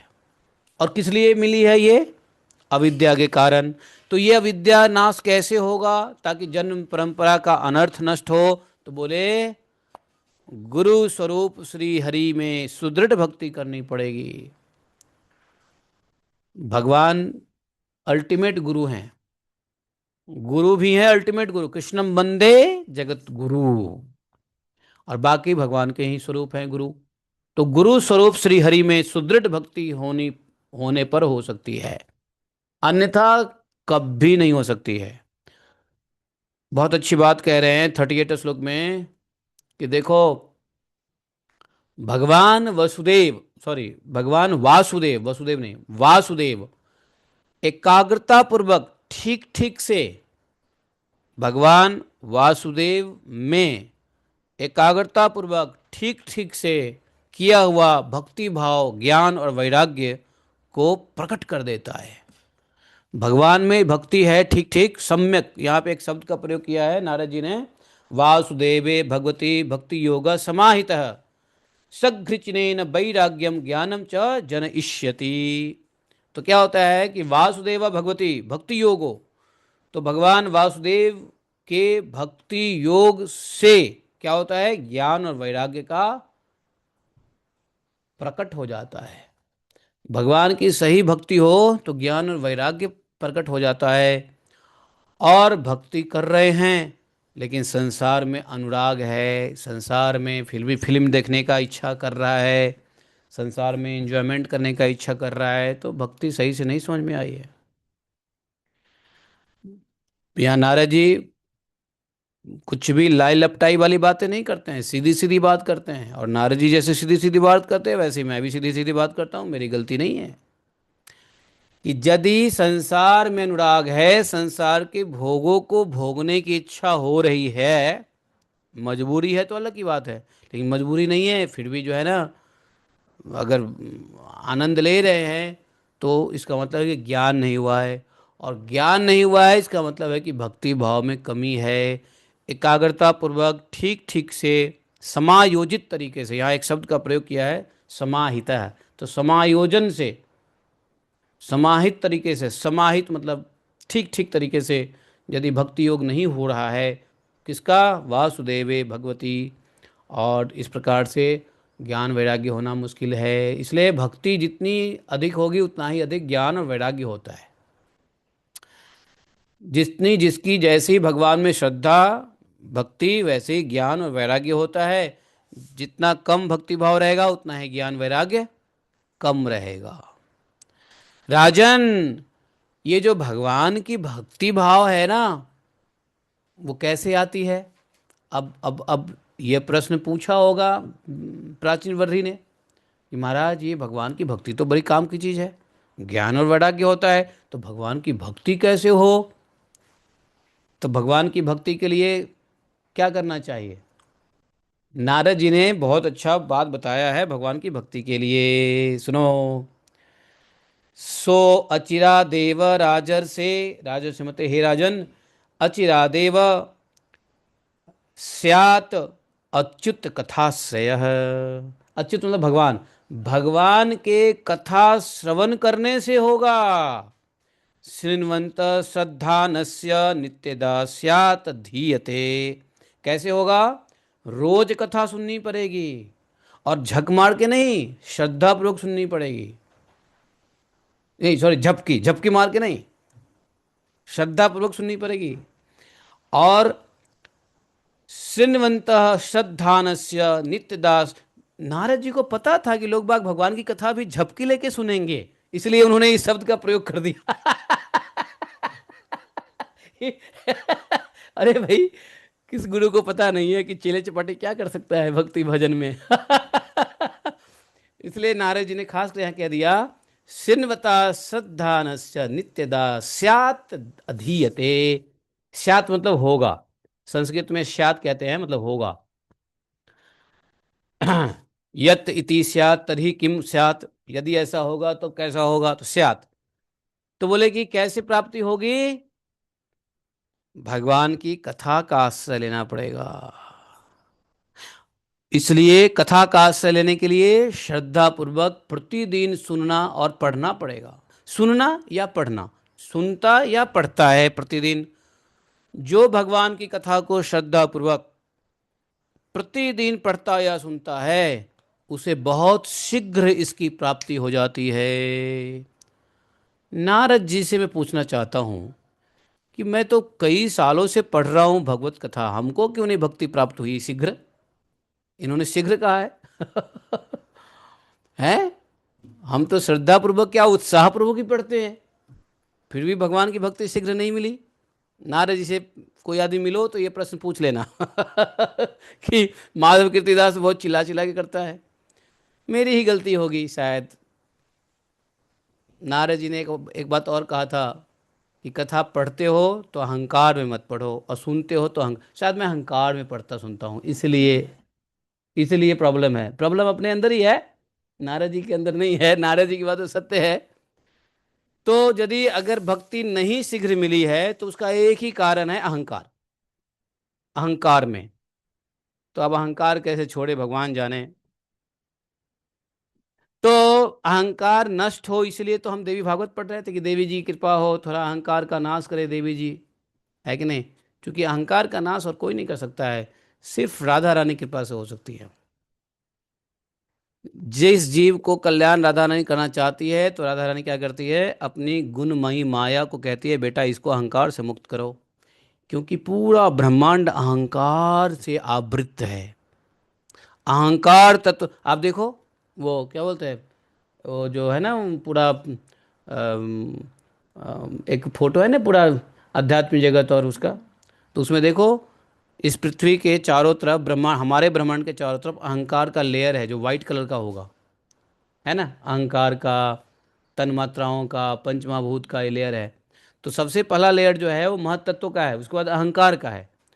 तो अहंकार है, अहंकार जब हट जाता है तो महत तत्व का ज्ञान हो जाता है। अब महत तत्वों के ज्ञान होने से वास्तव में भगवत तत्व का ज्ञान होता है, और फिर भगवत तत्व ज्ञान होने से तब जाके वास्तव में शरणागति आती है, और वहां से शुद्ध भक्ति शुरू होता है। जो भक्ति गोपियां करती है, जो भक्ति राधा रानी के 16, 8, 16, 32 और 64 और 128, जो उनका मंडल परिमंडल है, क्या बोलेंगे उसको, हेमिस्फेयर, क्या बोलेंगे उसको, है सर्कुलर, सर्कुलर, सर्कुलर, सर्कुलर जो है ना, तो उसको, तो वो जो उनका सखियों का स्फेयर है, 8 का, 16 का, 32 का, पहले तो 2 का, फिर 8 का, 16 का, 32 का, 64 का, 128 का, और यहाँ तक कि 256 का भी होता है, और हजार हजार हजार हजार हजार हजार की। तो वो लोग ऐसे, वो लोग कब होते हैं गोलोक धाम में, जिसका अहंकार नाश हो गया, महत तत्व से भगवत तत्व का ज्ञान हो गया, शरणागति हो गई और भक्ति भाव आ गया, और प्रेम अद्रेक भाव उत्पन्न हो जाता है, तो ऐसे को एंट्री मिलती है गोलोक धाम में। अदरवाइज वो इस ब्रह्मांड से उस ब्रह्मांड, उस ब्रह्मांड से इस ब्रह्मांड में गोता खाता रहता है। समझे? नारद जी कह रहे हैं कि भगवान की भक्ति, अच्छा सुनो, भक्ति शीघ्र आए या देरी आए इसकी टेंशन नहीं है। नारद जी ने कह दिया शीघ्र आ जाए, और शीघ्र नहीं आए तो देरी से आ जाए, लेकिन आ जाए इतना तसल्ली होनी चाहिए। राजन, जहां भगवत गुणों को कहने और सुनने में तत्पर विशुद्ध चित्त भक्त जन लगे रहते हैं, देखो, उस साधु समाज में सब और महापुरुषों के मुख से निकले हुए श्री मधुसूदन भगवान के चरित्र रूप शुद्ध अमृत की अनेकों नदियां बहती रहती है। जो लोग अतृप्त चित्त से श्रवण में तत्पर अपने कर्ण कुहरों को, अर्थात कान के छेदों को, कर्ण कुहर मतलब, कर्ण कुहर मतलब कान के छेद, सर्प कुहर मतलब का सांप का बिल, तो सांप कान को बताया क्या है, यदि जो व्यक्ति कान से भगवान की कथा नहीं सुनता है तो वह कान कर्ण कुहर नहीं है, वो क्या है, सर्प कुहर है, सांप का बिल है।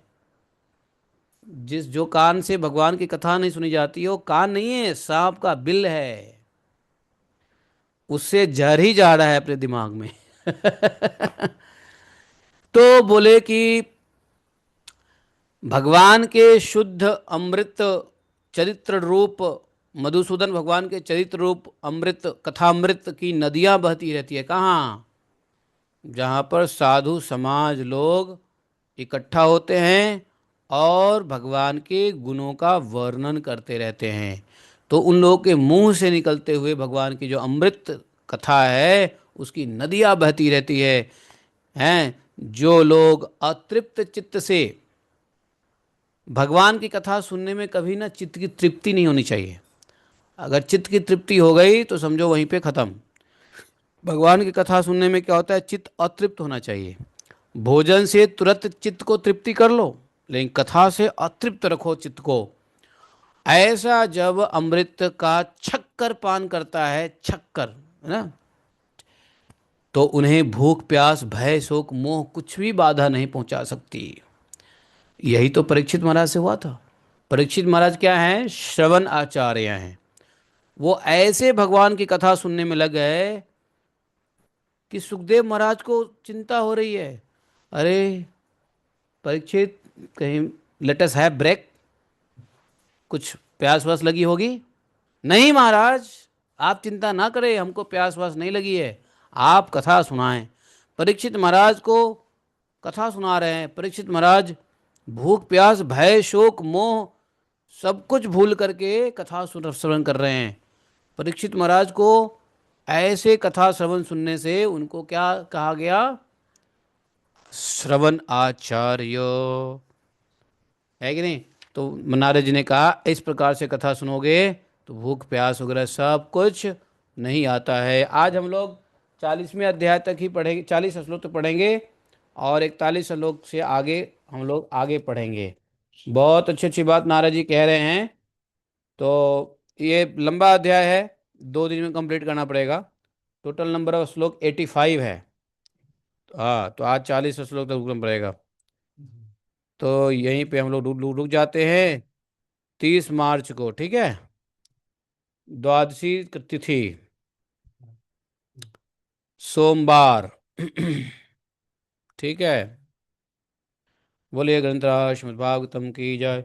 एकम शास्त्रम देव के पुत्र गीतम एको देवो देव के पुत्र एव एकम मंत्रस्य तस्नामानि यानि कर्मापि तस्य दिवस सेवा तमेव माता च पिता तमेव बन्धुश्च सखा तमेव विद्या द्रविणं तमेव मम सर्वदेव देवः कृष्णाय वासुदेवाय हरे परमात्मने प्रणक्लेशनाथ नाशाय गोविन्दाय नमो नमः।